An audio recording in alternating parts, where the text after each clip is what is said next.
Time our politicians just bring in policies too, for sure. Incidentally, we have several more stories. The legislature was carefully crafted to 22.2% inflation rates as of April this year. What does that say about where we are as a country? I think Nigeria has resorted to being resilient. Before you call a police station, before they even leave, they'll take permission from I don't think there's really anything on ground to improve. We struggled as a strike. The Minister of Education volunteered and said, give me 2 weeks. It was a lie. The president never gave me any deadline.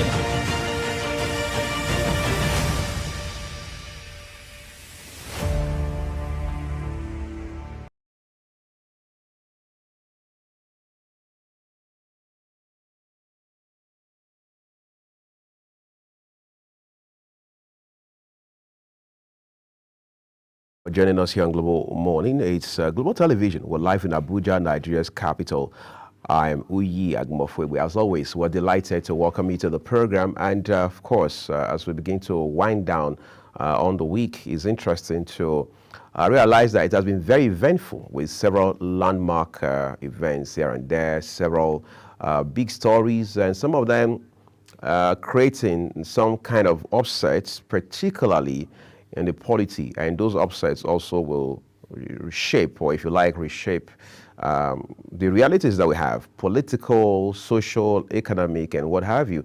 But then it just means that life is dynamic, and nothing is cast in stone. I'm sure your week has been great so far, and then of course you also have made the most of it, maximize the opportunities, found a way to mitigate the challenges, learn the lessons, and then of course move on. I think that's how it works in life, right? My colleague Jumai Manson will join in the course of the program this morning, and together we'll form some sort of formidable team to make it worth the while for you, the 2 hours you will be investing with us here on the program. Of course, we'll take a look at papers for you. That way we're able to bring you big stories and then guide you through the news and then help you to avoid the noise, which in most cases will come through in form of fake news. That's very important. Otherwise, most of us will end up speculating and then of course assuming, which can be very dangerous and create a lot of twists in the way that news should be presented and how we understand the developments in our country. Now, speaking about developments, this week, some very landmark news came through with regards to elections in 3 states. Incidentally, all 3 of them off-cycle elections that have now been upheld by the apex courts, that's the Supreme Court. We'll also give you some insight into that and then tell you back a little into the history behind these 3 different events with all the controversies that are also trailing them. All right, we're taking a quick break now. When we return, the full package will be in front of you. Do stay with us.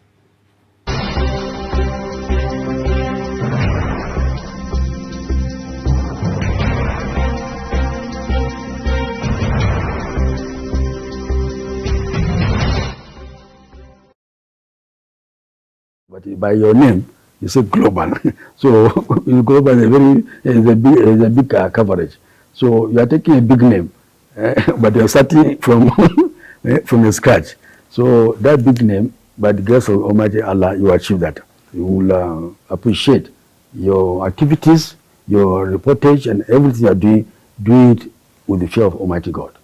Step by step, you'll be growing very, very globally. Get your things right and then report rightly. And then inshallah, sky will be your remaining.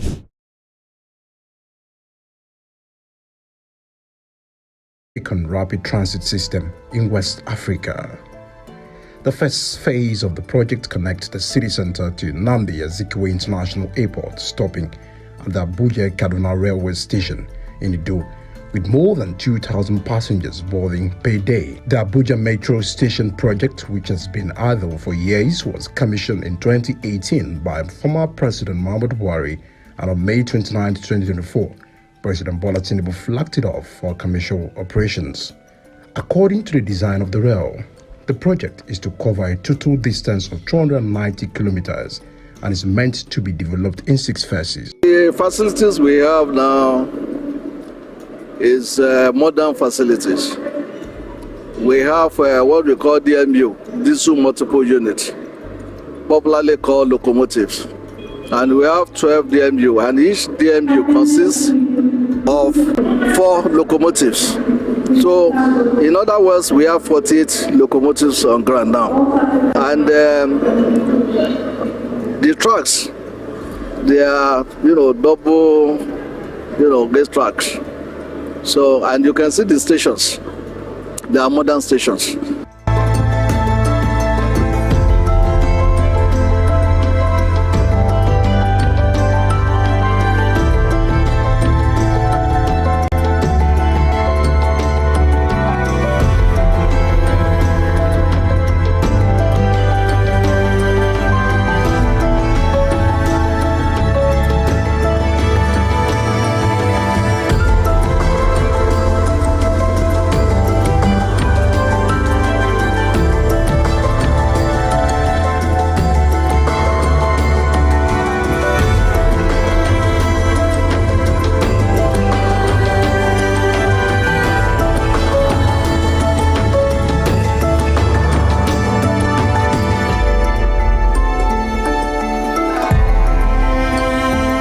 So far, so good.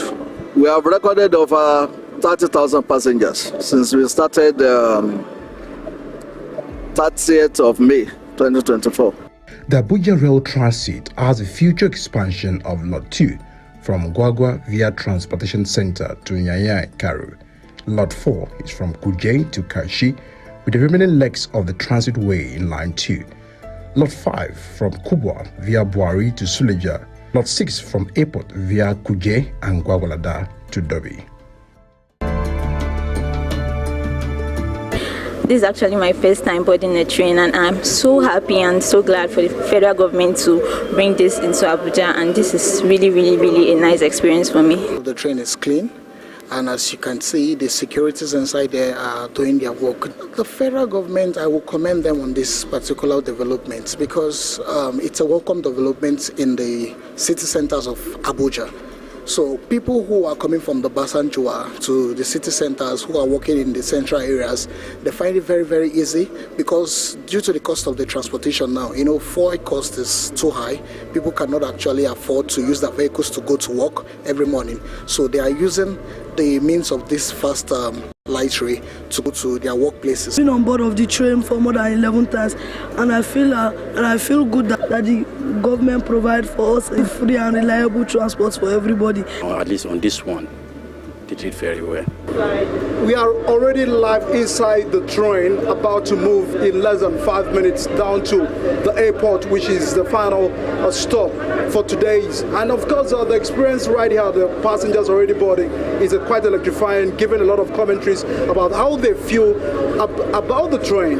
Generally, this is also in a bid by the federal government to cushion the lot of transportation pressure on the residents of the Federal Capital Territory. And we can see the passengers are already boarding, sitting behind, and having a feel of what the train really looks like. For some of them, this is the first time, but for others, it has been on operations right from 30th May till today. They have been boarding the train to and fro.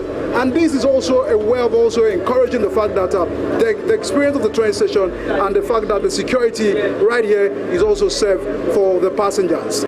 The commencement of commercial operations of the Abuja Rail Mass Transit Project is to solve the perennial transportation problem in the Federal Capital Territory and its adjoining towns and cities.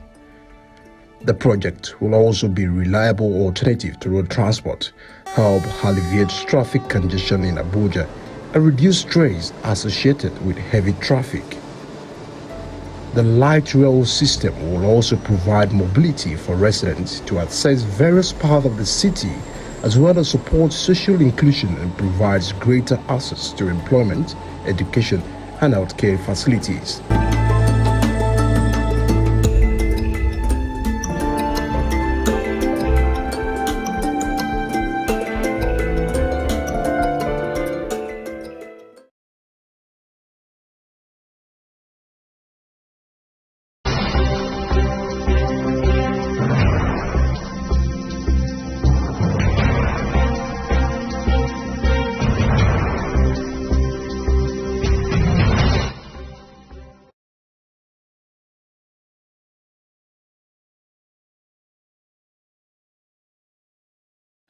Thank you, everyone, for staying with us.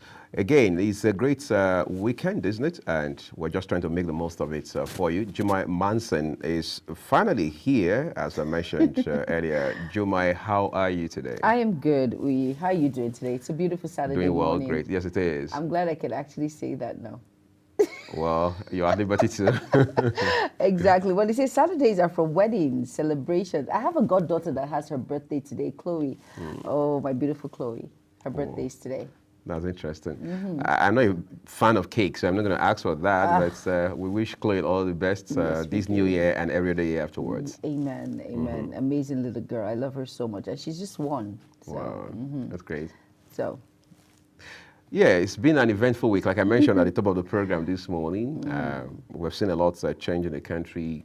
The president says he had to cut short his trip to France just so he could come swearing a new Chief Justice for us because the outgone CJN, yes, had to bow out on Thursday. So we have a new CJN whose appointment now is awaiting the confirmation by the National Assembly, which means that we can begin to have conversations around judiciary being the last hope of the common man, as they say, and then begin to build confidence afresh and then strengthen that very critical institution as we know it in such a way that people can actually say it and mean it from their hearts. And we look forward to seeing the quality leadership that the new CJN will be providing for not just the judiciary as an arm of government, but for every citizen, because we keep talking about the rule of law.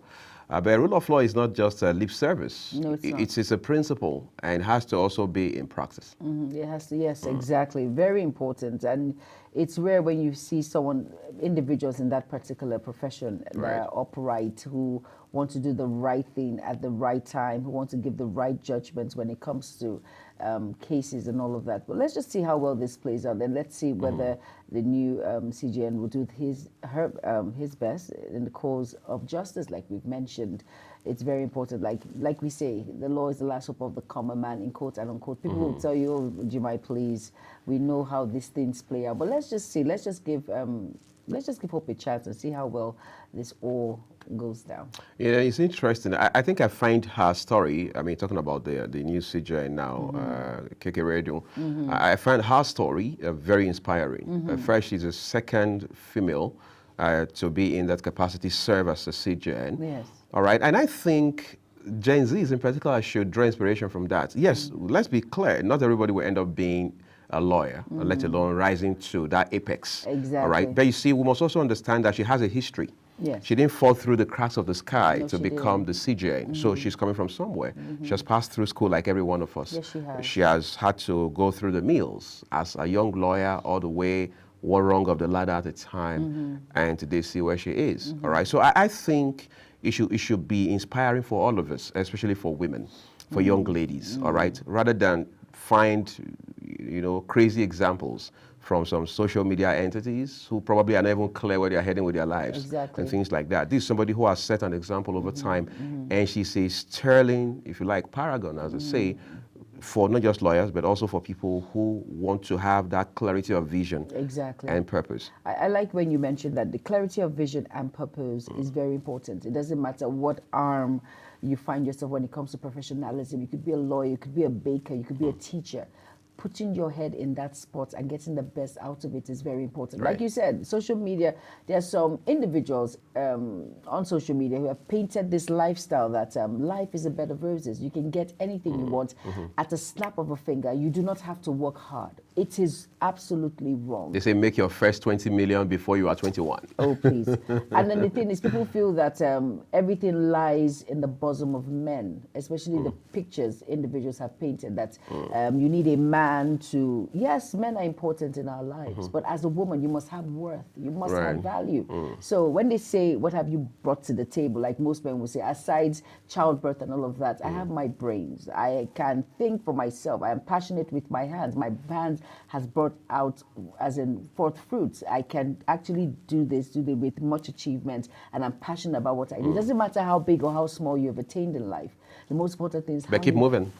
keep moving and how you carry yourself, and understanding that as a woman you have self-worth, you have value, and most importantly, you should have something at hand in which you carry very seriously. It's very important, not just laying back and say, oh God, I have one man there or one whatever. I don't believe in that. I believe hard work is key. It's very important.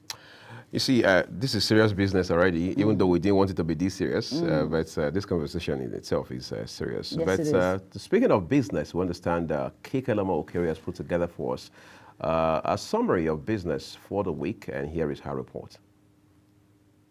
Hello and welcome to Business Report. The Nigerian National Petroleum Company Limited has deducted a total of $262.55 million from its remittance to the Federal Inland Revenue Service as part of the Road Infrastructure Tax Credit Scheme. This is according to a report from a fact post-mortem subcommittee meeting held in August 2024. According to the report, NNPCL made monthly deduction of $52.51 million from the amount due to FIRS for joint venture gas and company income tax between February and June 2024. This deduction has been earmarked for the RITCS, a scheme designed to enable private companies to invest in critical road infrastructure and offset their tax liabilities. However, the state representative at the meeting expressed concern, emphasizing that the responsibility of road constructions lies with the federal government. They argue that their share of $262.55 million deduction should be calculated based on existing revenue allocation sharing formula and refunded accordingly. However, representative from NNPCL clarified that the deduction were preliminary estimates with a reconciliation process set to occur at the end of the year to determine the exact amount due. To address this concern, the chairman of the Revenue Mobilization, Allocation and Fiscal Commission formally requested detailed information from FIRS on tax credits granted to NNPCL and other organizations involved in the scheme. Nigerian crude oil and condensate production have increased to 1.53 million barrels per day in the month of July. This is according to data from the Nigerian Upstream Petroleum Regulatory Commission. The NUPR monthly oil production status report captured both the volume of crude and condensate production in a specific month. According to the status report, crude production rises from 1.27 million barrels per day in June to 1.3 million barrels per day in July. This is in line with the data from OPEC. In addition, the blended condensate declined to 57,143 barrels per day in July from 58,842 barrels per day in June.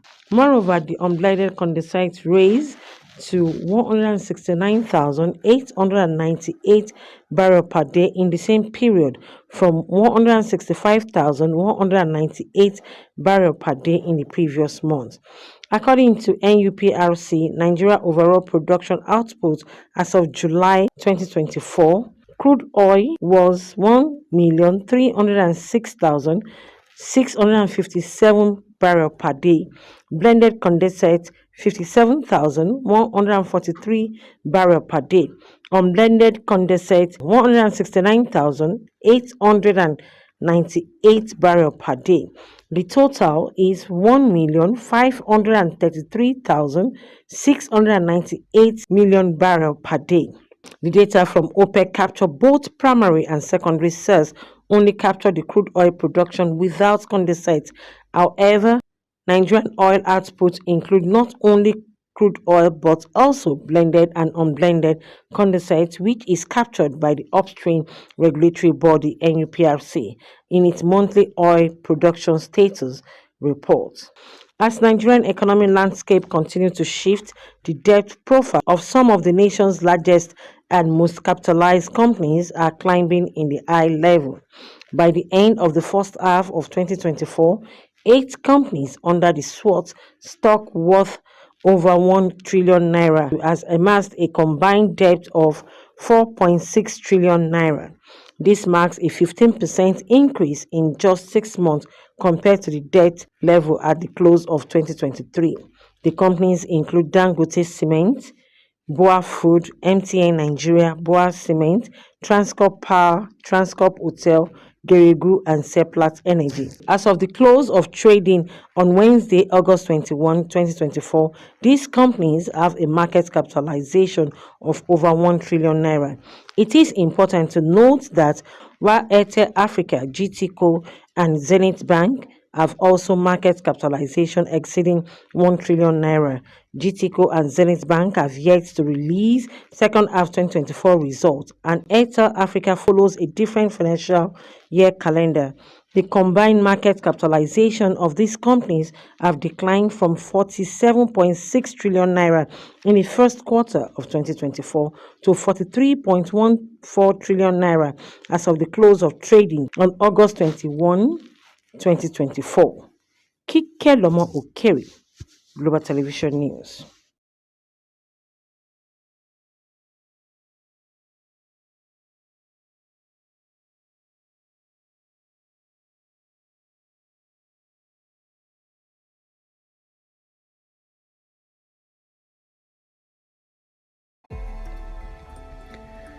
Abuja Rail Mass Transit is a regional rail transport system in the Federal Capital Territory of Nigeria. It is the second rapid transit system in West Africa. The first phase of the project connects the city center to Nnamdi Azikiwe International Airport, stopping at the Abuja-Kaduna Railway Station in Ido, with more than 2,000 passengers boarding per day. The Abuja Metro Station project, which has been idle for years, was commissioned in 2018 by former President Muhammadu Buhari, and on May 29, 2024, President Bola Tinubu flagged it off for commercial operations. According to the design of the rail, the project is to cover a total distance of 290 kilometers and is meant to be developed in 6 phases. The facilities we have now is modern facilities. We have what we call DMU, diesel multiple unit, popularly called locomotives. And we have 12 DMU, and each DMU consists of 4 locomotives. So, in other words, we have 48 locomotives on ground now. And the trucks, they are, double.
Israel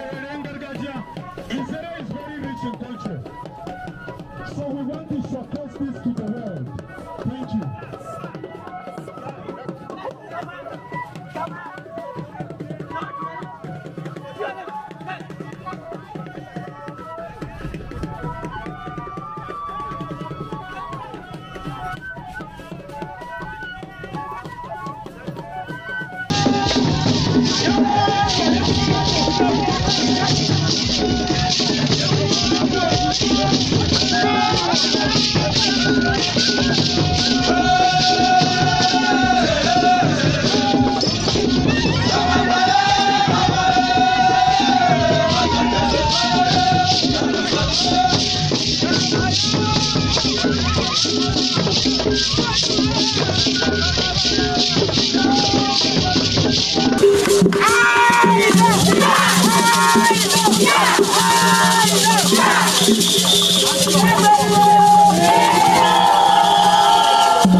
Thank you for staying with us, everyone. Time to turn to papers for you and then bring you those big headlines across our national dailies today.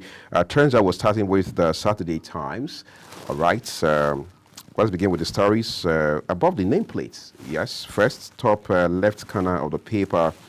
It says Remi Ohajaya, Nollywood now all comers affair because of unemployment. Mm-hmm. But Juma is not coming to Nollywood. At least she has not told me that. I'm not. Not at all. I can't. Because she's gainfully employed. I'm gainfully employed. And funny enough, I do not know how to act. I can't act to save myself. And that's how interesting it is for me. And then there's some roles I don't think I can ever play. I cannot. Like the Dibia, the Juju woman. No, You can't play that. But can you play the corporate executive? Oh, yes, I can. Okay, ladies and gentlemen, you can all see this. Because there's a lot of money in that role. That is what I like. And I want to play the Queen. Because she gives orders and tells everyone, please. She gets served. She gets, those are the kind of roles. But the other ones, the Dibia, I probably need to talk to Emeka Rollers, the president of Actors Guild of Nigeria. Yes, you should. All right, let's talk to other headlines for you, everyone. It says, reprieve as Supreme Court upholds victories of governors Diri, Ododo, Uzodinma. Of course, those were the stories from yesterday. Supreme Court upholding the election of 3 governors from these off-cycle elections that we are seeing earlier in the year, starting with Bayelsa, then Imo, and of course Kogi. As is always the case, the governors are not telling all of their opposition members, their opponents, to say, look, here's the olive branch. Come join us. It's our state after all. Yes, elections are over. We're not fighting anymore, at least politically.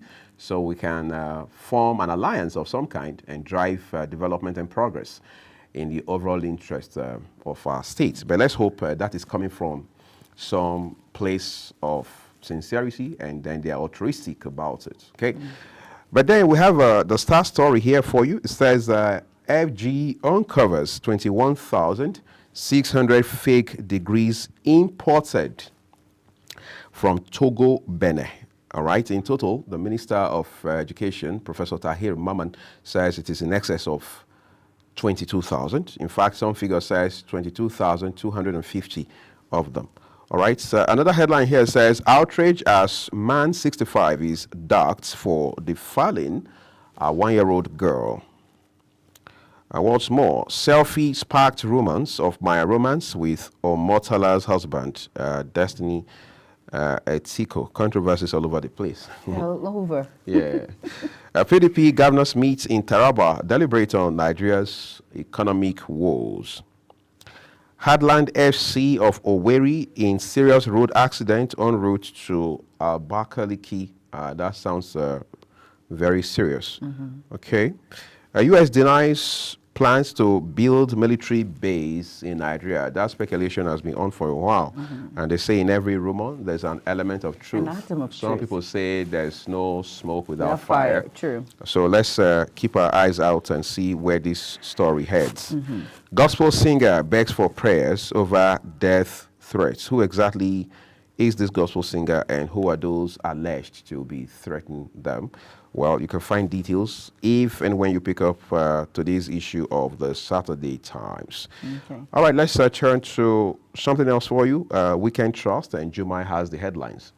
On the Weekend Trust, we have stories. The stories down there says, Ajaro Damagun Kwakoso nephew in the news this week.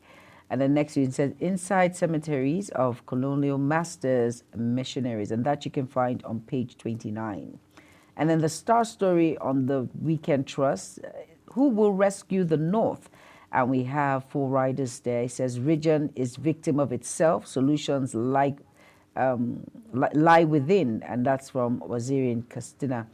And here it says, Northerners who can be listened to, not showing up. Professor Munzali and Jibrin. And here it says, if you don't address challenges, they'll consume us. General Aguai in his words there. And next it says, we must be united to address problems. Dr. Bitru.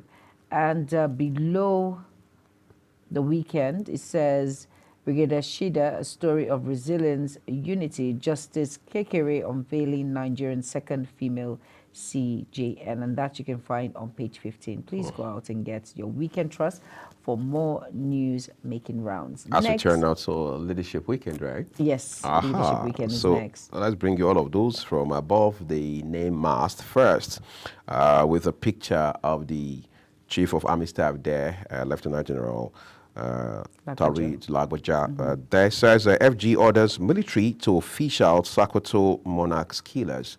I think it's time we up the anthem on that conversation right? Because it's as if the bandits and all of these criminal elements are now targeting more specifically monarchs, particularly in the north. And it's high time we checked that and moved on to something else. FG ASU meets over strike notice.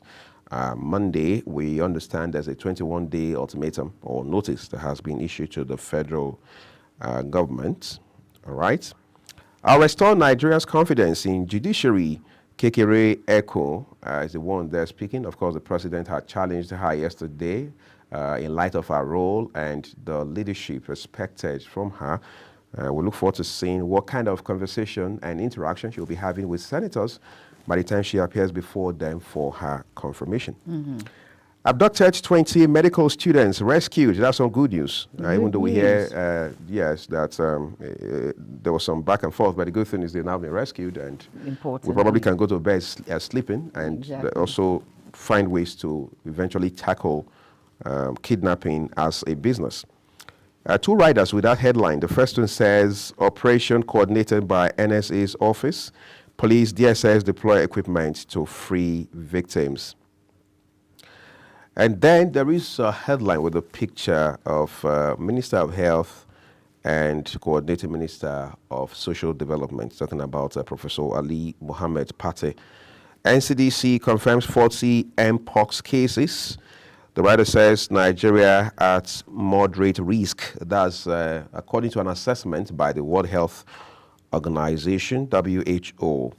Supreme Court affirms Diri, Ododo, Uzodimma as governors, and finally we can say we now have closure as far as these litigations are concerned, but no closure yet for the newspaper segment, because our next one is Saturday Punch. Saturday Punch is up next, and thank you for that introduction. And of course, giving us some punchy headlines. Close to the Saturday Punch, it says here, Atiku's daughter gets hitched in colorful ceremony. And below that, 20 medical students rescued after 9 days in captivity. And you can find that on page 4 on the Saturday Punch. And the Star Story says, chronic fuel scarcity. Benin Republic, Niger enjoys smuggled fuel. And it says, as Nigerians keep vigil at petrol stations. And two riders there, it says, how we get fuel from Nigerian smugglers. And that's Niger petrol dealers. They're telling us how they actually get fuel from Nigerian smugglers. That's not a good news. That's not good news. It's depressing. It's very depressing because I do not have fuel. My tank is on I know how many times right you've now. complained this week about not being able to get fuel, and then work must go on. And work must go on. And the worst part, the queue. Yesterday when I just saw the queue, I just drove. I was just saying, no, please get me home, get me home. And come the same prayer I prayed. Right now, immediately I'm done, I'll just go and queue and see what happens. But it's really disheartening. It's really sad, really. I do not have. And the next writer says, petrol hits 850 naira per litre at depot. Filling stations raise prices. And below all of that says, Diri, Uzodimma, Ododo supporters jubilate over Supreme Court victories. And hooked on porn, trapped in extramarital affair, hidden struggles of married men. Really sad there. But of course, I hear that once you open up and you talk about this issue, it becomes easier to deal with. It's easier to deal with, and you can actually seek solace and help. So it's good, because being addicted to these things, it's not right. It's damaging. It's starting not with healthy. your self-esteem, Really. all right, and then the whole thing just becomes bizarre. Exactly. And it's a good thing, like you said, that once speaking you talk about it, that's the first step yes, to exactly. healing. And we hope they stay through the therapy process. Yes. But it's not as easy as one thinks. Once you're actually trying to get off something, which is a habit, a bad habit. You need something to replace it. Exactly. Not only that, you need to, people around you should be very supportive at this point. That kind of support system. Exactly. It's not just a straight, oh, I'm okay, I'm done, I'm done. No, it's a process. You walk through it. It's a walk in the park. So it takes support, and really support. It's very important. Now, this says, son was processing his master's admission in Canada when he was killed. And that's from the victim's father. It's a pathetic story. Very pathetic. And it says 12 governors hire 4,835 aides amid rising debts. 10,000 Mpox vaccine does arrive September as crisis hits 40. This is serious. Mpox is on the rise now. And we're expecting 10,000 vaccines doses in September. So hopefully there is hope. At least the vaccines are going to be out in September, and let's just see how well this is eradicated as soon as possible. They're managed in the interim. It's very important. And next we have the Saturday Telegraph, and we will take us through that. All right, let's start with the big story on the front page of it. Says Kalu Agbakoba, Audu Aluko Ojuku others. What new CGN must do to restore confidence in judiciary? Almost every lawyer I talk to about these things would say that a lot of work needs to be done with regards to confidence in judiciary. And we hope the CGN now, as appointed by President Bola Tinubu, talking about Kekere Eko, will provide a drastically different kind of leadership that would take the judiciary at least one notch higher, in very clear terms. But that big story has some riders to it. First one here says, as Tinubu swears in Kekere Ekun as acting Chief Justice of Nigeria, new CGN must fight corruption to a standstill. That's our Kalu Agbakoba. There should be urgent transformational judicial reforms. Urgent transformational. All right, those are very instructive words. Speedy dispensing of justice, discipline are critical. Ukweni. All right, PDP crisis. If we are divided, we can't fight ills of APC government. That's according to a chieftain of the party and a leader of the PDP in the Southwest, talking about Chief Bode George.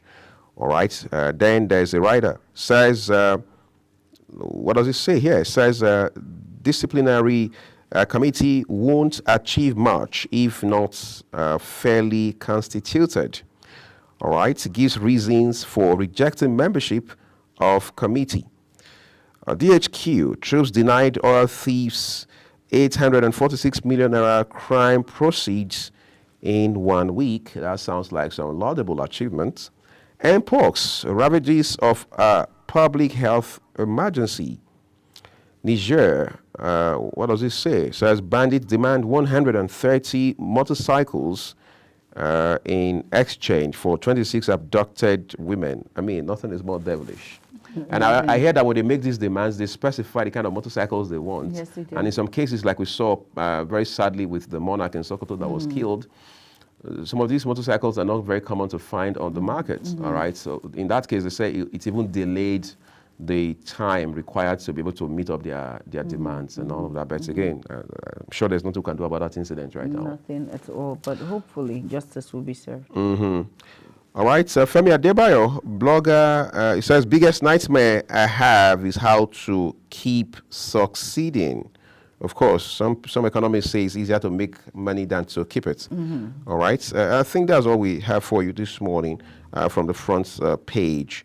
But let's see, we have two more headlines. One of them is actually replicated across the dailies today. Supreme Court affirms Diri Ododo Uzodimman's elections, all right? Then what's more, Afrexim Bank facilitates $650 million financing for Orando's acquisition of NAOC. Those details await you on page 4 when you pick up a copy of Saturday Telegraph.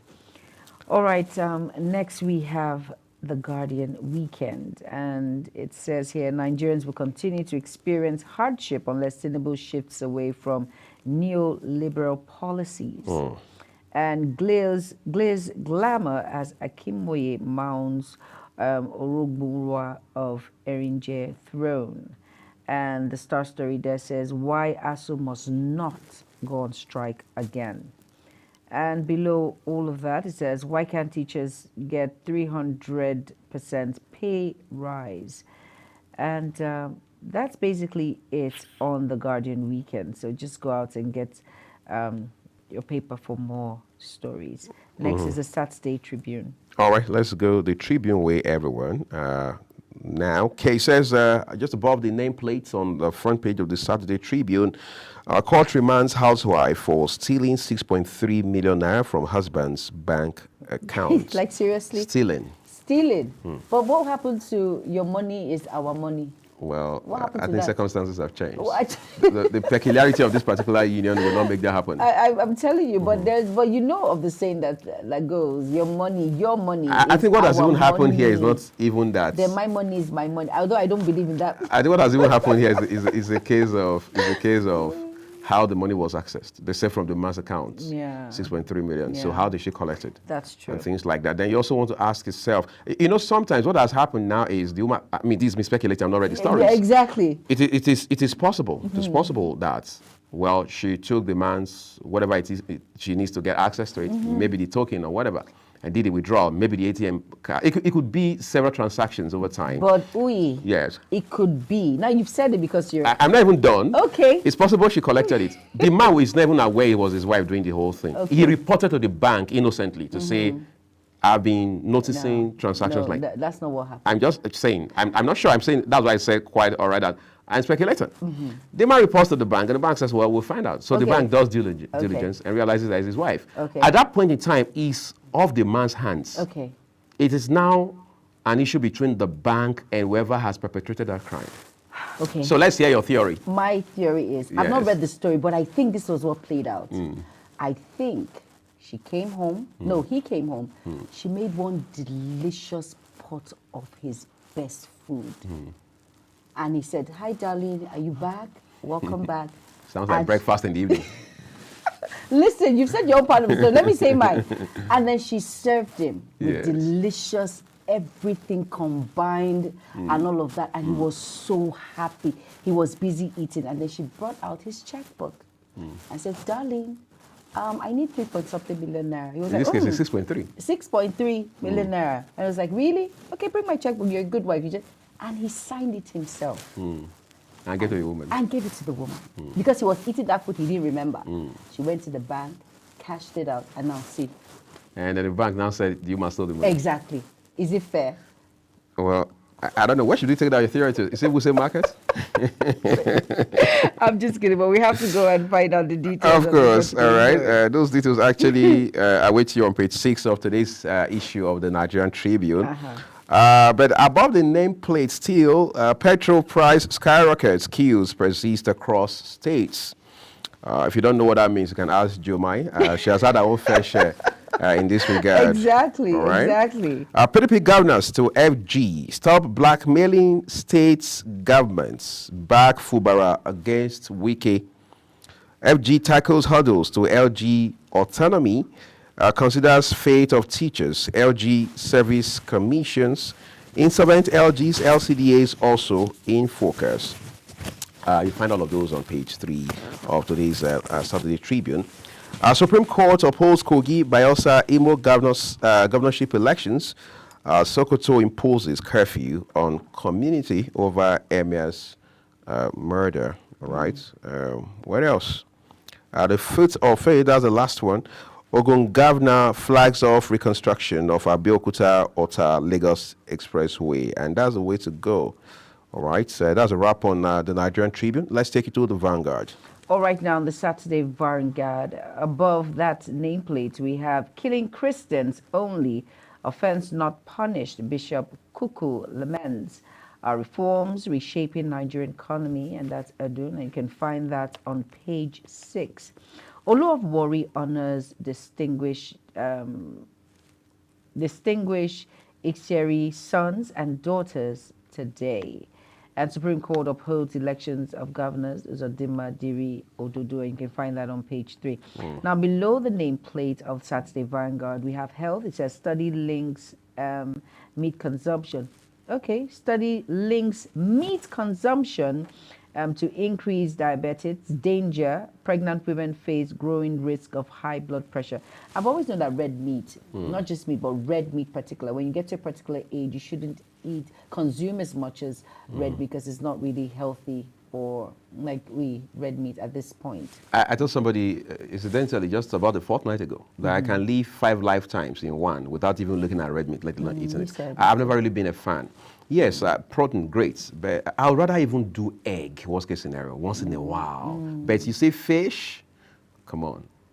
fish is my thing. Yeah, white beef, as they call it, chicken. Yeah, I can do poultry. But beef, I don't touch it with the 10,000 foot pole. Look, I do touch it, I won't lie, but it's not Guilty as much as charged. Not really guilty. Be careful. And I say you are guilty as charged. Exactly. I don't do beef. I've not done beef in over 4 years. I can, but not so much. I can do goat. It's fine. I like the cow, the tail. What's the ox tail? Yes, I can do that.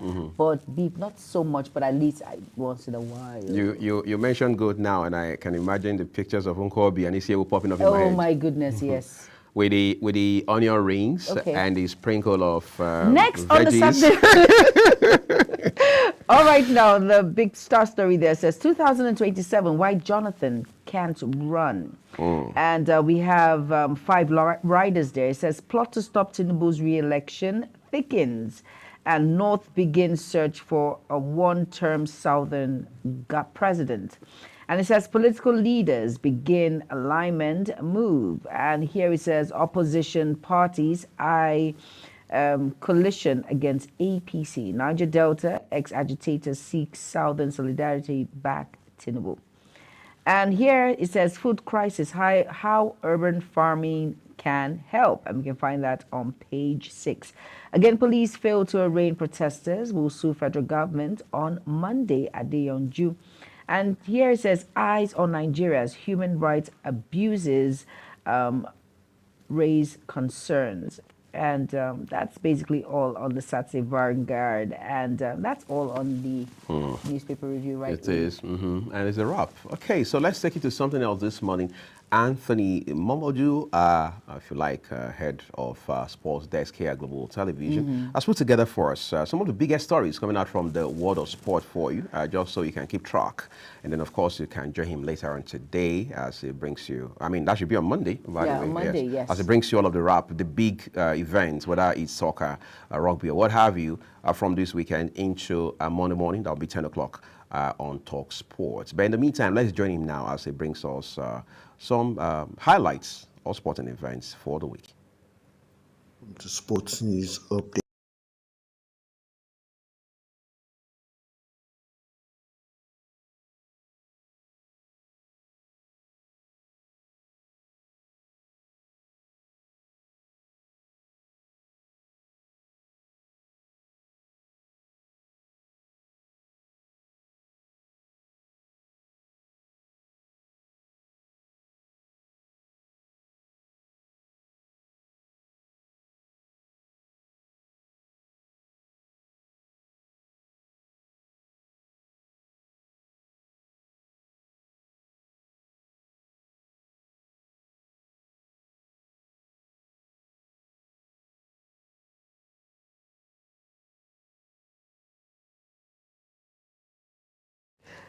Apologize. Thank you, everyone, for staying with us. Our sincere apologies for the hitch with Anthony's report. We're working on it so we can bring it to you.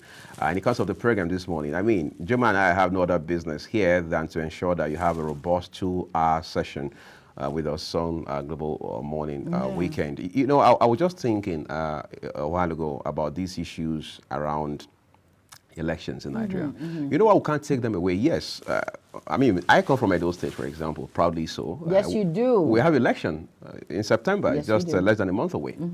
But again, I can say I'm not in Edo State, so I mean, at the moment, so it doesn't rub off on me. But you see, all of those pockets of elections that we call off-cycle elections shape our polity and even shape our lives. Ultimately, look at Ondo. I mean, not Ondo yet. Ondo is for November. But look at Bayelsa, look at Imo, and then, of course, look at Kogi. These are 3 off-cycle elections. And the 3 governors, Uzodinma, Diri, and Ododo, have now had their elections upheld. So they remain governors, which means that we're done as far as litigation regarding those cases or those matters are concerned. Very true. But we must also ask ourselves as we move forward, what lessons are we taking away from all of these processes? We heard about pockets of violence with regards to these elections, particularly coming from Kogi, for example. In fact, in the case of Kogi, there were even internal issues within the political parties, particularly the ruling All Progressives Congress in that state, before the election proper. Now, we did a report yesterday with Governor Ododo of Kogi State saying that elections are over. he said a couple of things. First of all, he said that the judiciary once again has proven that it is the last hope of the common man. But again, some people are asking me, is Governor Dodo a common man? I don't have that answer. But I think the point he's trying to make is that we can always find solace in the judiciary. True. But the question is, if he had not had it his way, I mean, if the judgment had not gone his way, would he say that? All right, because that's the sentiment and emotion that come with these things most times. We think justice is when Uyi wins and Jumai loses, so that's justice. So if Jumai wins and Uyi loses, it's no longer justice. I think it's justice when the system or the process is fair to all. Exactly. But beyond the judiciary, we must be interrogating again and again the processes leading to the elections themselves. How were the processes conducted the day of election? Exactly. Did beavers work? Was collation done properly? Exactly. Were the officers up to their A game? And things like that. Very important. Very important. And then the process that throws up the candidates themselves, whether it's APC, PDP, Labour, APGA, SDP, by whatever name. Exactly. Are those processes free and fair? Do the aspirants at the end of the day come out with their chest out and their head up to say, look, the process was free and fair, the process was credible, and therefore we're going to support Jumai, who has now emerged the candidates, because they feel it was fair to everybody. Jumai was not given some sort of preferential treatment or unfair advantage and things like that. And that's the reason you see that when elections are over, Jumai, you find people of the same party still going to court against their own political party. So we must find that courage to tell ourselves the truth about this process. And of course, you and I know that this will be a big story for us on Monday morning. Definitely. Of course, it's going to be a very big story for us on Global Morning. Just like what you've said, all of these things are put in place when it comes to that balance of ensuring that elections are credible, they're free, they're fair, and all of these combine together. So where there is an opposition that says, oh no, he's not supposed to be the winner because of this, the credibility and all of that is not there. If everything is put in place, then you get the backings of individuals that will stand tall to say, okay, this judgment was ruled in his favor because he actually fulfilled all righteousness. But once there is a loophole, there has to be, the eye are always up above, and then you just wonder. But with what you've said, it's completely true. Everything must be in place for there to be a free and fair election. I totally agree with you on that one, Jumai. Now, let's take another quick break, everyone. It's time for us to join Anthony Momodu to bring you a wrap-up of sports. To sports news update. Let's begin from Manchester United, where Manuel Ugarte is absent again from Paris Saint-Germain squad amidst report that Manchester United are close to finalizing his signing. La Parisienne are scheduled to face rivals Montpellier for their Ligue 1 2024-2025 home game. However, the official squad announcement did not include two players who are reportedly close to leaving, Carlos Sola and Manuel Ugarte. As reported by Mail Sport on Wednesday, the Uruguayan international's £51 million move to Manchester United was close to an agreement between both clubs. Paris Saint-Germain were reportedly willing to proceed with the signing, but an amount exceeding €60 million fee for the midfielder when he was signed from Sporting last year is what is wanted.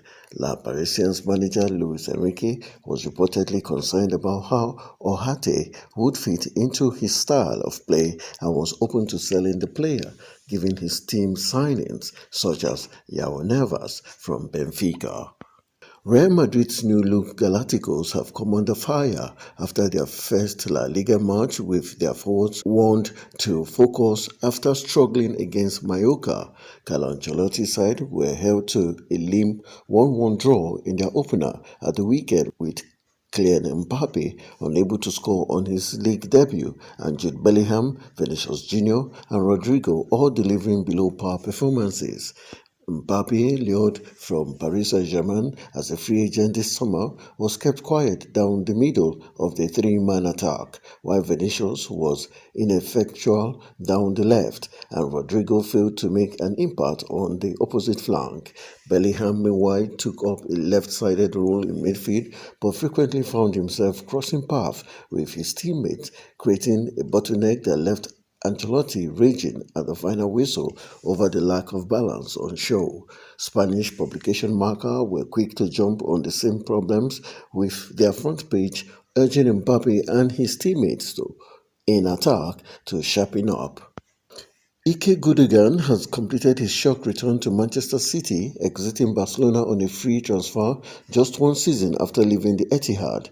The German international has signed a one-year deal with the Citizens with the option to extend his stay by a further season. Man City have confirmed that the returning midfielder will wear the number 19 shirt, with Mateo Kovacic having taken his previous squad number 8. Gundogan revealed that he had found a new appreciation for Manchester City during his year away in Barcelona after resigning for the Premier League champions. Barcelona had made it clear that the star players had to find new clubs, and City moved quickly to secure the central midfielder. Gundogan has remained in touch with Pep Guardiola's City players since departing and met back up with them before a pre-season friendly in Orlando last month. Crystal Palace are among the teams interested in offering Raheem Sterling an escape route out of Chelsea ahead of next week's transfer deadline. Sterling can leave Stamford Bridge after the club made clear he has no future under head coach Enzo Maresca. Blues officials have been working on identifying potential destinations for their £47.5 million forward, with Palace one of the clubs to have expressed an initial interest. There are clear obstacles towards any successful switch at Selhurst Park, particularly given Sterling's reported £325,000 per week salary. Maysport understands Palace are still trying to ascertain the exact conditions of a deal and whether it is realistic, but Eagles officials are keeping abreast of development regarding the forward's future ahead of Friday's deadline. David De Gea enjoyed a grueling start to life at Fiorentina as he conceded 2 goals in the opening 12 minutes against European minors Puskás Academia. Fiorentina had to fight back from 2-0 down and eventually secured a 3-3 draw at home to Puskás, Hungary's third best side in the Europa Conference League playoff. It is a far cry from lifting the FA Cup at Wembley or bringing the Premier League back to Old Trafford for the former Manchester United goalkeeper. De Gea had been working hard to keep himself fit and signed for Fiorentina this summer, his first club since leaving United as a free agent in June 2023. This was his first appearance in 446 days, and the Spaniard was granted no easy ride, facing 5 shots on target and conceding 3. In fairness to De Gea, facing a penalty just 9 minutes into your first start for a new club is demanding, and he conceded it to Hungary's Euro 2024 Zsolt Nagy, though he did dive the right way. The next was fired in 3 minutes later. And that's how we call it a wrap on the Sports News Update. I am Anthony Momodu. Thank you, Anthony Mamadou, for that update on sports. I don't know if Jumai still works out or when last she did. No, don't even go there with me. Now I'm dragging you into the sport. You have really dragged me to the sport. I work out when I can. I go for long walks. I try my best to stay fit. I try my best, and I try to eat healthy. Like for healthy choices. Since you put me on the spot, like yesterday I ate a bowl of salad. Yeah, is it the other one that we know? You know, you and Queen, you have a gang of. No, not. God, I can't believe you just said that on national TV. But thank God everyone doesn't. She was trying to conscript me. You know, it's an army of people eating it. She was trying to conscript me. She even said she would fund it. She used all the tricks in the book. I'm telling you. But I ate salad with the lettuce, the cabbage, avocado. It was nice, right? Yeah, it was really nice. But at the same time, when I ate it, I was like, what is this? I need to eat plantain and... That's the African in you now playing out. The African in me just came out. The Kogi girl in me just came out. I'm like, Ajuma, are you kidding me right now? But really, I love to eat healthy. Right. I take long walks and I just do exercises I try in the morning, because you know how it is, our kind of job. I have to be here 7, so I wake up really early, do some exercise when I can, just to keep fit. It's very healthy. And get prepared for the long day. It's very important. We're going to just turn down the tempo a little in the beats. Jumai will be doing an exclusive with an uprising star, one who sees a bright future ahead of him in the music industry. And he's also using that platform to inspire young people like him, all right, in music, in creative industry, as we now call it, all right, to follow suit. Music has really evolved, whether we like it or not, in Nigeria. I was thinking the other day, I hope I pronounce it correctly, Damiduro by Davido. Okay. Right? Damiduro. Yes. The video of it, you saw how Davido looks like a teenage boy, like a high school boy. And then you watch Davido in a song like, Assurance of 2020. You watch him in one of these latest videos in 2024, and you realize that, I'm not saying Davido is the only artist. Also look at Burna Boy, for example. Look at guys like Wizkid. Look at Rema. Incidentally, Rema is from my place. I mean, probably so. But you see, I'm talking about evolution. Yeah. The first time I got to know about Rema was in 2014, in the very heart of being, all right? And then these are the guys I used to measure the traction and the mileage in the industry. Look at the quality of videos, for example. Look at Idris, look at Tony Tetsila, look at when the Remedies and Two-Face and, Plantation Boys, as they used to be called. Look at the videos they did when they were with Nelson Brown, Dove, was it Dove Music? Yes, and all of that. And look at how they evolved through Kenny's Music all the way to all of the labels. I can't even keep track of the labels we have today. And everybody's just doing their thing. Yes, we have seen challenges as well, but how that they've been able to weather the storm to put the industry where it is today, to make it a brand on not just the African continent, but across the world is commendable. Yeah, it is. It is that we've been able to evolve. Music is large. Like I always say, we have different genres when it comes to music, from Afrobeat to hip hop to blues to reggae and all of that, and how you must try as much as possible to fit in the trend, like I've always said. And then the truth is, like you said, the clips have really, from where we're coming from, listening to all of these artists and now, so it's a really big, wide industry, and you have to keep up in order to stay afloat and be part of that journey, or will I say this journey of the music entertainment There's industry. no other way to put it. I'm sure at this point it's just appropriate to take a quick break. When we return, you'll meet our Star guests. Crown. Stay tuned.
Israel is very rich in culture. So we want to showcase this to the world. Thank you.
You're welcome back, and yes, it's Global Morning on Global Television, and this is the entertainment segment. I have with me an entertainer. He is an individual in the music industry, a newbie in the music industry, and his name is Star Crown, and he's here with me. Good morning, Star Crown. How are you doing today? Good today. Good morning. Excited and very pleased to meet you today. Thank you. Now tell us, what's your full name? Star Crown, really? Yeah, sure.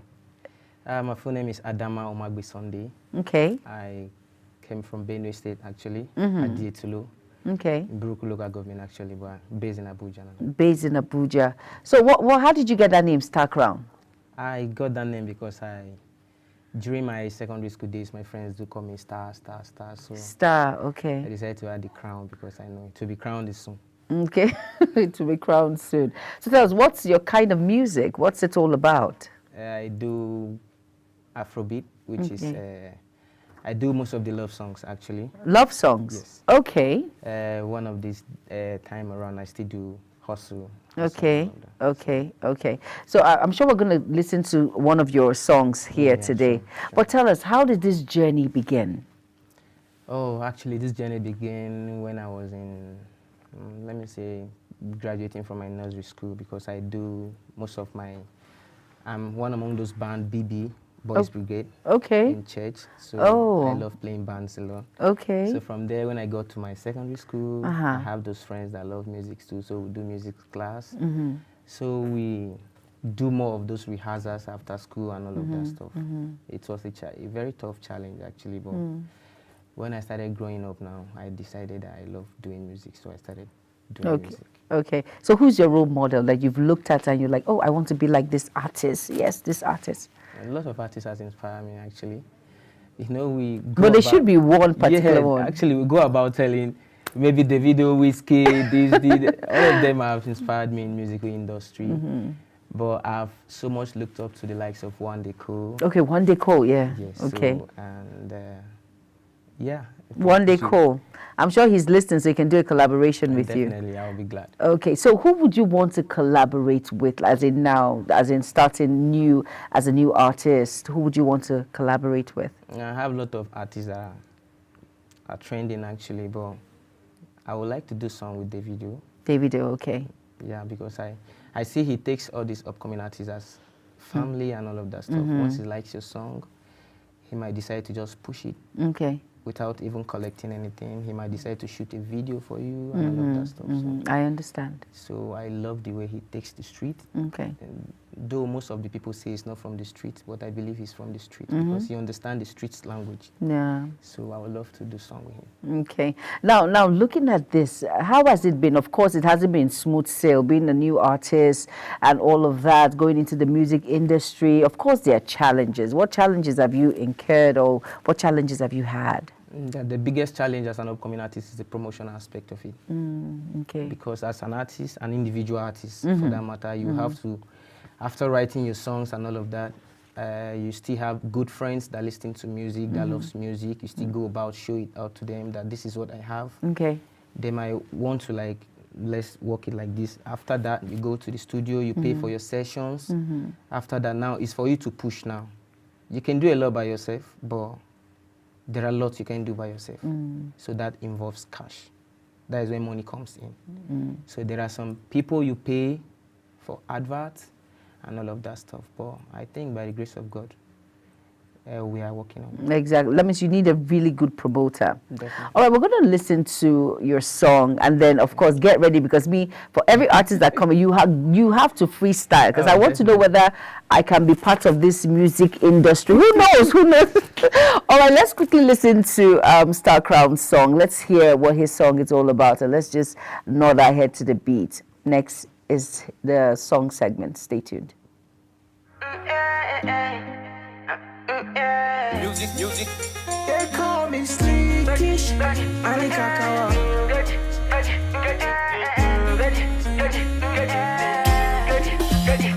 I say rara ho, no can give me yawa ho. Me I want the Maya ho. Me I no want suffer ho.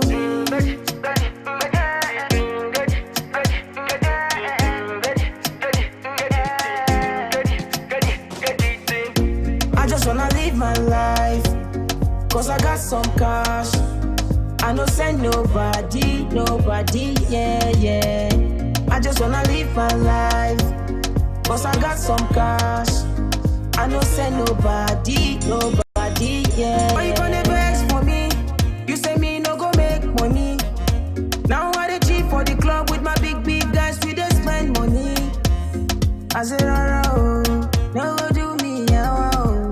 Me I just dey manya oh. I don't want to suffer oh, suffer.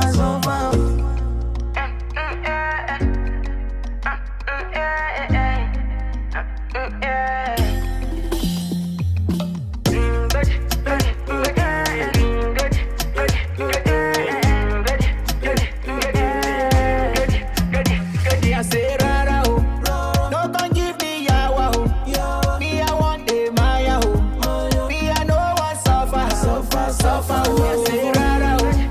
No can give me yawa oh. Me I want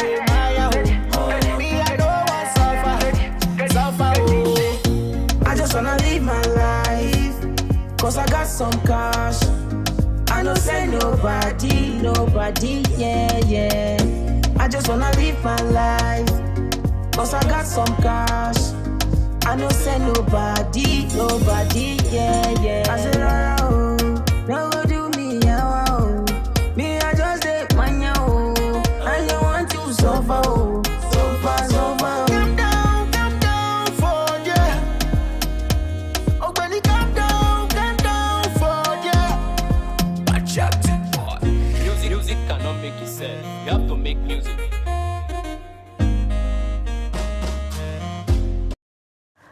All right, see me nodding my head to the song. Rara, okay? Rara means don't grieve. Yeah. Don't grieve for anybody, like seriously. Yeah. So what inspired this really nice song? I really like it. Yo, like the song actually, I was at home, yeah. Oh. So I was on social media, okay. I was checking my Instagram. So actually, one of my friends just came around. He said, bro, man, we just do one thing. Okay, so we like freestyling, like my producer Kobuko on the beats, he made some beat that he sent for me to. So I was like playing the beats one after another. So and then my friend said, wait, I think I like that beat. We now played it back. That was when I say, me I say rara, no can give me yawa. Okay. Me I want the mile. Okay. Me I no want so far, no be for me. So like we're relating. Nice. To, like, I don't want to suffer. Like I know I've been through a lot and all of that stuff. Yeah. So that was the inspiration behind it. I think I was thinking about my hustle, my lifestyle, and things I've been through. And then everybody likes to have money. Exactly. The genuine way, right? Yeah. The genuine way. Okay, fine. That was your own song. Now, like I said, you have to do like a freestyle for me. I want to know whether I can sing, whether I can go into the music industry. Who knows? There's a spot there for me somewhere. So sure, I can do a freestyle for you. Yeah, please do. Go ahead. It's the stage is yours. Hustling song actually. Okay, go ahead. Get it kind of Billy, man, they fine.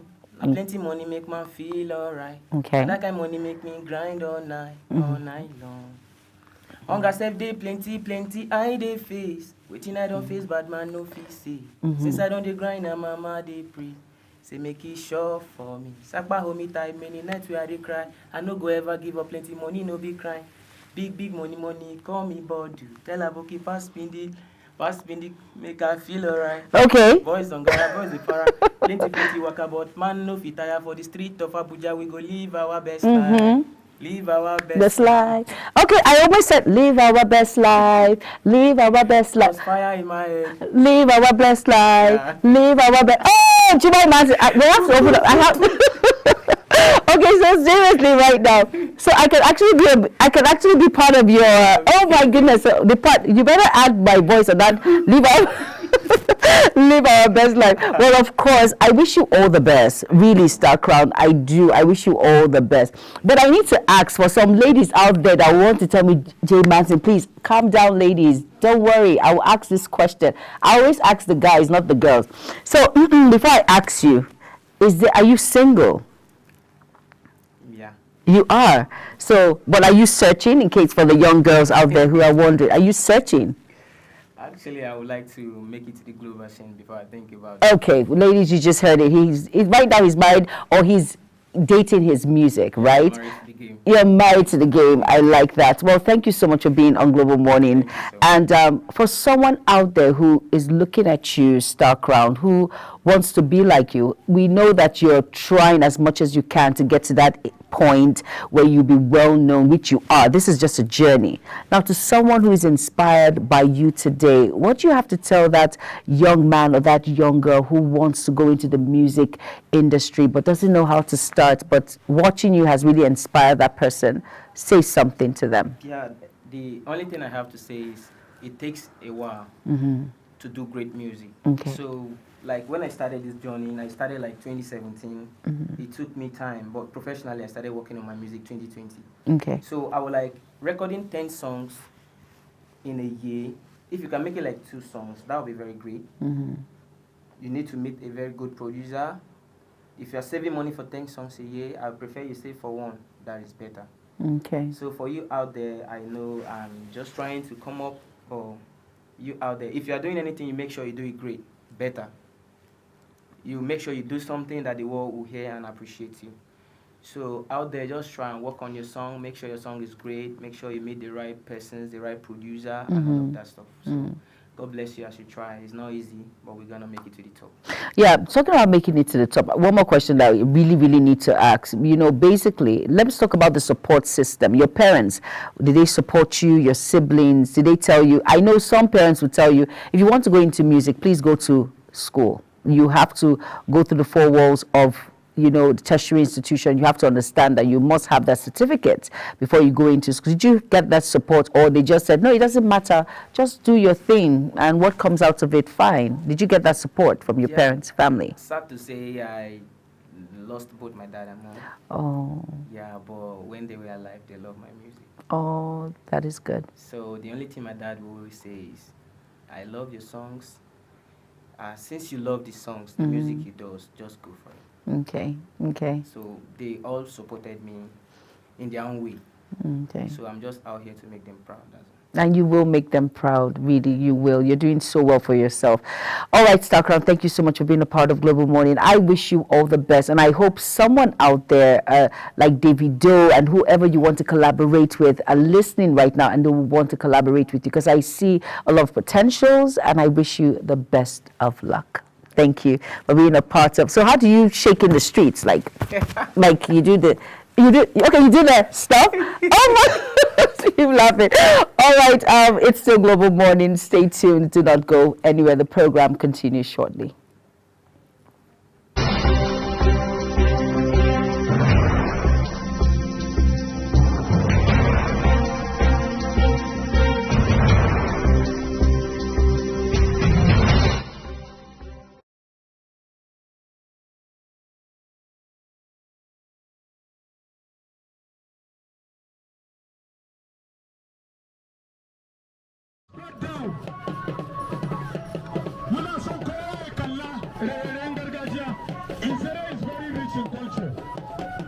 So we want to showcase this to the world. Thank you.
It's interesting how that we're talking to Star Crown today. It looks not very spectacular being with him in the studio, that is, and knowing him for a while too. But you see, you'll be shocked what will happen in the next 3, 5, 7, 10 years, all right, to his career, you know, and things like that. There are some things I don't like to share. You know, I'm particularly passionate about seeing how Rema is going with his career because I have the privilege to have known his humble days, you know, and things like that. You know, but again, it's not something I want to share on television because a lot of times people don't see you. All of those times you spent the night, burnt the candle, you know, put in the work, you know, those humble beginnings and things like that. They always see that point where your name is written in lights, bright lights, that is, and things like that. You become a global icon, you know, and things like that. But again, I think the inspiration I draw from all of this is that we must have the clarity to know where we are heading and have the patience and resilience, the tenacity to stay the course. That's always a challenge with young people. This morning, my wife and I, we had a small conversation before I left the house, and we're talking about fraud, internet fraud. You know, we're talking about a particular person who has made a lot of money doing internet fraud at a point some years ago. And we talked about someone else who stayed the course between Asaba and Lagos, doing something legit, and what he has achieved today on account of the hard work, you know, the perseverance that he has put in and things like that. And the conclusion we both made was that young people need patience. Do you understand? To understand that there's an incubation process. Yes, it is. All right, and then there has to be that point where it starts to pay off. Some of the Fortune 500 companies we see today, when their founders and their CEOs talk to you about where they are coming from, you'll be shocked. Sometimes you see companies that have done like upwards of 100 years. They've been here for like 180 years. And you're wondering, how did they get this far? Some companies are transgenerational.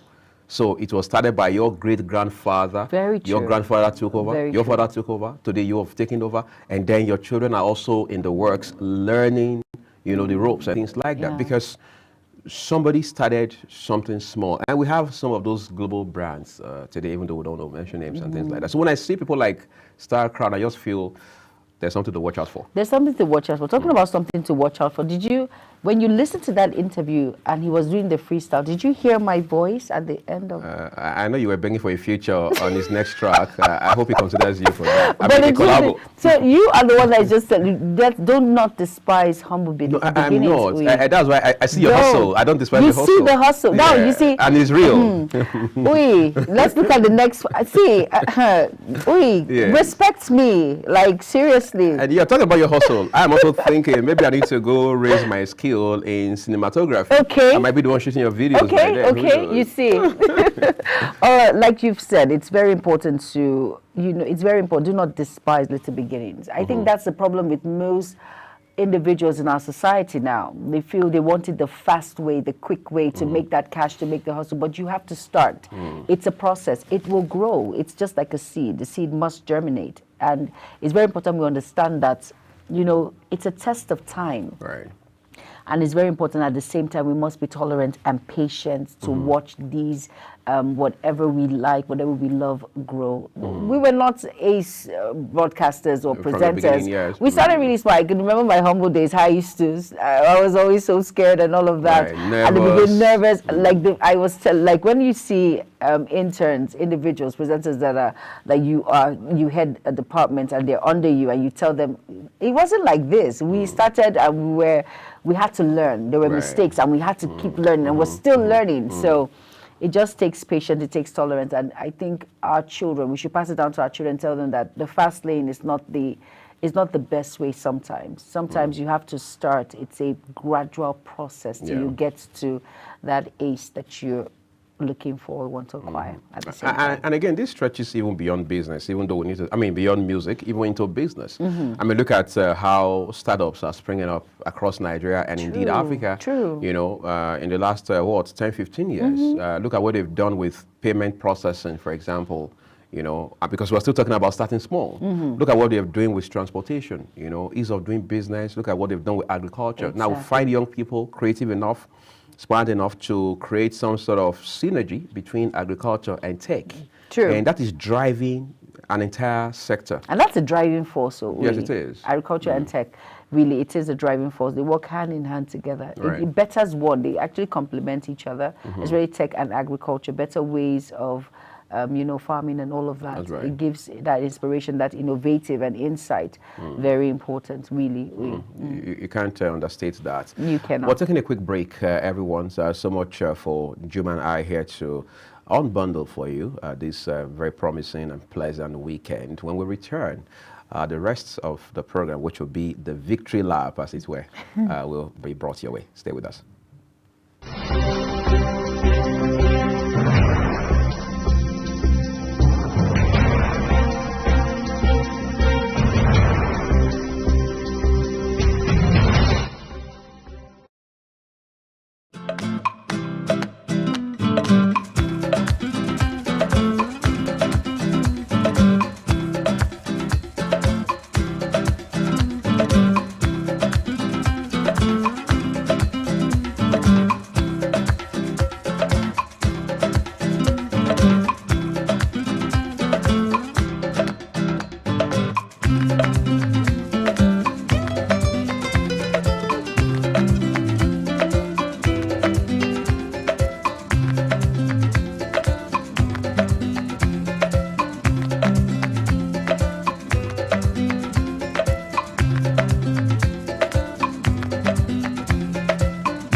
You know, like I was saying a while ago, Juma, I mean, agri-tech, young people starting small, you know, and things like that. One of the things we've come to learn is that it goes beyond the four walls of the university now.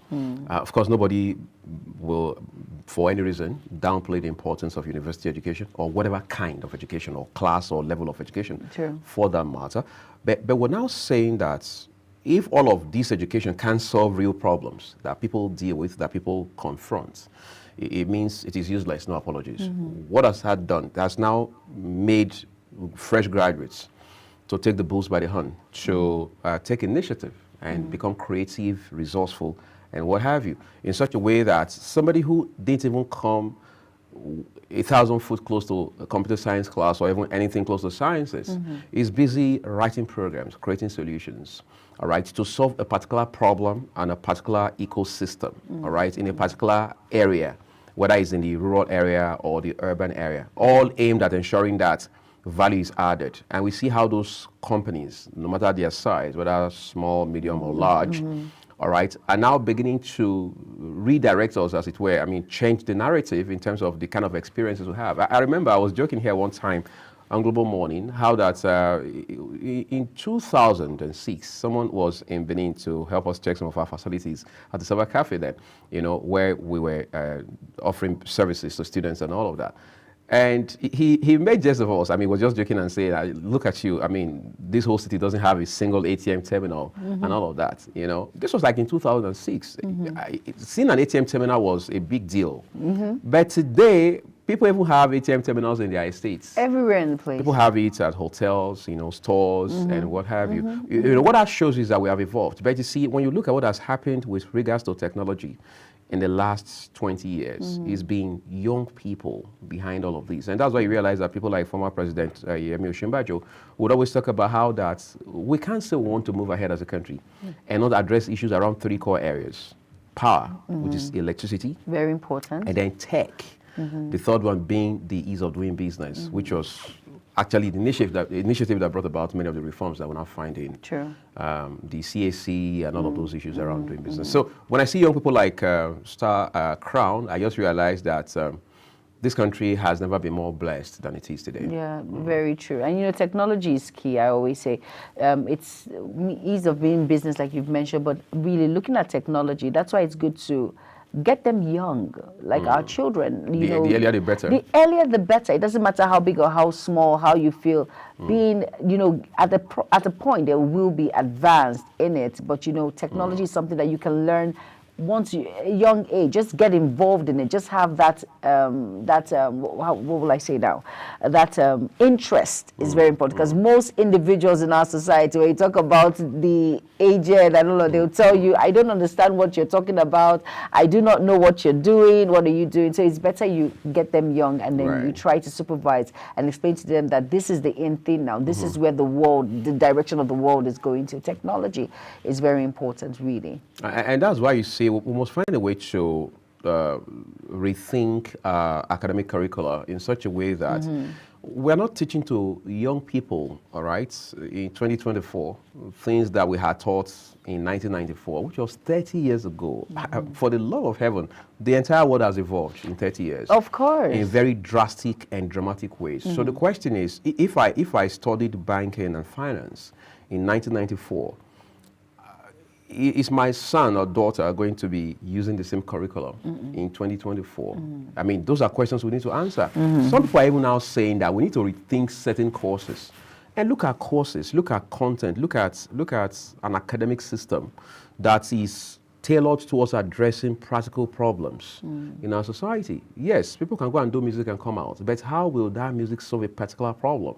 You can go and study philosophy and come out of university. How will that solve a particular problem in Nigeria? And that's why you see that a good number of universities, and I think private universities are doing excellently well in that regard, are now doing what they call academia industry kind of collaboration, in such a way that if you have, let's say, chemical engineering students at a particular university, you are able to link them to the industry, that is to organizations that align with that course of study in such a way that they don't come out to society and they hold their hands up in the sky and stand at Wuse Market knowing, I mean, clueless about what to do with their lives. You know, I like that aspect. It gives them that ambience of the practical part of what they're studying in school. It could be theory in school, but the practical aspect when they're mixing up with, okay, this is on the field. This is what I will see when I'm out of the university sector. This is what it entails. I have to get practical with what I am studying in school. It's very, very important. I think that collaboration is amazing, and it is really, really good. Really, really, as in, so you can understand what your target is and what your, you know, what you're expected and what is expected of you as a tech individual or whatever profession you find yourself. It's very important. That collaboration is very important. I like that point where you asked him a question around support. Did his parents throw their weight behind him? Did they support him? You see, parenting is also very important, right? We must have an eye out for our children all day, every day. Look at what their inclinations are. I remember in high school, I mean, this was me in, as they call it, class 3, JS3, right? So you'd hear teachers, it was a public school, so you would hear teachers call themselves mommy doctor, mommy engineer, and they had young children. But then again, when I look back now, I realized what they were doing then was already saying to me that they had made up their minds that their children will be doctors, engineers, economists, and all that. But the question you're asking yourself is, what if the child isn't wired to be any of those? It's very important. So two things must happen. The child must find fulfillment in what they do and be able to use what they do as a platform, or if you like, a vehicle to change society for the better, which also means that we must be able to guide our children on the right path. They don't have to necessarily be doctors or lawyers if they don't have to be those. But they must be in field that understand the contemporary problems that we deal with and be able to solve those problems real time. Yes, and talking about solving problems in real time, and we as parents must understand that a child must find fulfillment in what he or she is doing. It's very important. Once the fulfillment is not there, you can drag the child as much as you want. The child would opt out. It might not be early enough, but later enough, the child will definitely opt out. So as parents, guardians, caregivers, our duty is just to support and explain to the child, okay, this is it. I prefer this. But since your heart is here, let's see how we can wiggle around it for you to have a smooth sail future ahead. Because really, you won't be under my roof for the rest of your life. You have to find a means of livelihood. So that support, explain to the child, not emphasizing or being rigid on the child, is very important. And most parents, I think that's where they get it wrong. They emphasize, they enforce it and tell you must be a doctor, whether you like it or not. This family must have a doctor. We must have a doctor. I know families like that. It's not too far. You must be a lawyer. You must be a doctor. You must be a pilot. You must. No. Sometimes let's have an understanding. Sit down. I think it's better you do well here if you set your heart. Just, explain to that child and giving that child that ambience to tell you what he or she really wants to do, and see how you can show the best support. Look at footballers. Who would have ever imagined? Now, if your child tells you, I want to become a footballer, you're like, oh yes, why? Because it's bringing in lots of dough, a lot of money. That's right. And so the thing is, I think that sitting down, growing up as a child, some of us had very strict backgrounds, and now, like you say, technology has evolved and we have to create that balance. Now, we must go with the flow on what parenting is all about, and we must try to sit our children down and talk to them, and they should talk back. And when I mean talk back, they should tell us what they feel, express themselves is very important. So we must have that conversation. That conversation is that interactive conversation is very important. Really, it is. Well, I'm happy, like you also mentioned a while ago, I think some parents are now beginning to understand this, not just about command and control. No, it's not. It's also about understanding where the child is coming from. What challenges are they having? Exactly. What are their peculiar gifting? Exactly. That we need to look at, harness, and then put them on the right pedestal. I would like to also remind all of our viewers that Global Television, beyond being on DSTV channel 365 and Star Times channel 276, we are now also on free to air on Nightcomsat. Yes, we are. That means that we have expanded the options. Yes, we have. For you to be able to catch us. So, all right. I like the word. I like how you said catch us. So no excuses. You can watch us on Nightcomsat. It's free to air, and it's an amazing time. You can watch us. You can watch Uyi, myself, all the casters, presenters that you love on Global Television. So hooray, hurrah, right? Right. Just to also mention that because it's free to air, it means subscription won't be an excuse. No. Or an obstacle. So no it means you excuse. can have 247 access to it and be able to also interact with us right there. That's all in addition to the fact that we are across social media platforms. Yes, we are. As well. So you can follow all of our programs and then catch our news rounds real time as you join us here on Global Television. It's important to mention some of these milestones for Global Television, how quickly these things have happened. Exactly. Right? We're so new. When we were interviewing our MD, Dr. Ibrahim Biu, and I said, for people like us, we watch this determination in which he has, and to know that there's you guys are my lieutenants, and there's a light at the end of the tunnel to achieve this much in the space of 1 year. It's big. It is. It shows that when you put your mind into something, you can achieve anything with God on your side. That's it's very important. And for us, Global Television, we are involving, and to be on DSTV 365, and of course Star Times 276 and Nightcomsat, which is free to air, and all social media platforms. It is big. Some people have been in this particular media, been in this course of business for years, and they've not gotten to this. That doesn't mean that we're better. It just shows or that they are not making efforts, or the right investment. The right investment. But the truth is, determination is key, and with God on your side, nothing is impossible, really. And just have the right people around you, make right decisions, have a listening ear. That's the kind of MD that we have. He wants to providing that sort of leadership with resilience and exactly. tenacity. Okay, fine, I am the MD, but I want to hear from you. What do you think about this? Well, that environment to give you the opportunity to speak your mind. He doesn't think less of you. Make sure that he knows that all of you have the capacity. Okay, it's big. It's really big. And we are grateful, and we are thankful, and we thank God most especially for this. I think we also need to be thankful to all of our viewers today. Exactly. For spending a part of their Saturday morning with yes. us. They say Saturdays is for wedding, celebration, birthday. Oh, well, like I said, my goddaughter, her birthday today, and she's just one. Chloe, I love you. Happy birthday, right? And with that, we have to wrap it up on the program Global Morning Weekend. Hope you had an amazing time with it. Like you said, thank you all so much to all our viewers for allowing us to grace your TV set. And with that, we have to wrap it up. Join us tomorrow at about 8 o'clock, 8 to 9. We will be here, Global Morning Weekend, to give you reports when it comes to informing you on the newspaper, and just a little bit of chit chat, and then we'll wrap it up on Global Morning. So join us tomorrow, 8 o'clock, right? That's right. And with that, I am Jumai Manson, and my co-host is looking very fly today. I'm Uyi Agumofwebe. Yes, you are. Have an amazing day ahead. Bye-bye.